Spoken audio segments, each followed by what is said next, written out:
to THG Week Rewind, Episode 8. Let's rewind the week. On Monday, in a scathing attack on UPSC's lateral entry advertisement for 45 government positions without reservation, Rahul Gandhi accused the BJP of snatching rights of SCs, STs and OBCs and termed it an attack on Dalits, OBCs and Adivasis. NDA Minister Chirag Paswan too criticized the lateral entry procedure for not including reservations. The following day, on Tuesday, the union government cancelled UPSC lateral entries after criticism by the opposition over reservation.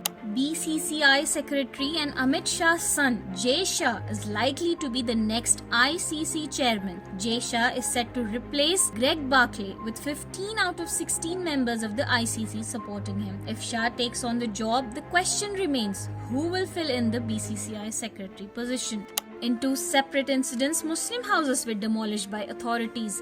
A Muslim owner's house in Rajasthan's Udaipur was bulldozed on the grounds of encroachment after his tenant's son injured his classmate. Reportedly, this was a student dispute, but it was given a communal angle, paving the way for calls for bulldozing the house.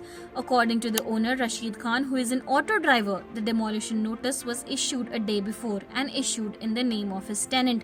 He questions how can a notice be issued in his tenant's name and not the owner's. In another incident, Congress leader Haji Shehzad Ali's bungalow was razed to the ground in Madhya Pradesh's Chhatarpur district. The demolition was part of the administration's stringent action against those who pelted stones at a police station after a crowd led by Shehzad Ali went to submit a memorandum against blasphemous remarks against Prophet Muhammad by Maharashtra's Mahant Ramgiri Maharaj. On Wednesday, the Supreme Court of India took suo motu cognizance of Kolkata rape murder case and constituted a national task force to recommend guidelines to ensure the safety of medical professionals. On Thursday, following the Supreme Court's intervention, doctors ended the 11-day strike across India. On Friday, the All India Muslim Personal Law Board said political leaders including TDP chief Chandrababu Naidu and JDU chief Nitish Kumar have promised support against the Waqf Amendment Bill.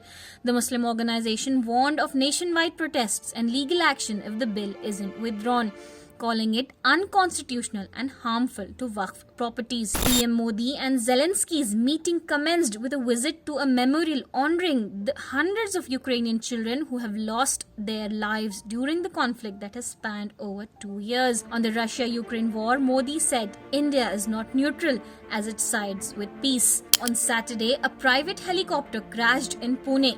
The helicopter took off from Mumbai and was on the way to Hyderabad carrying 4 passengers when the tragedy struck. That's it for today. Follow THG for more. Thank you.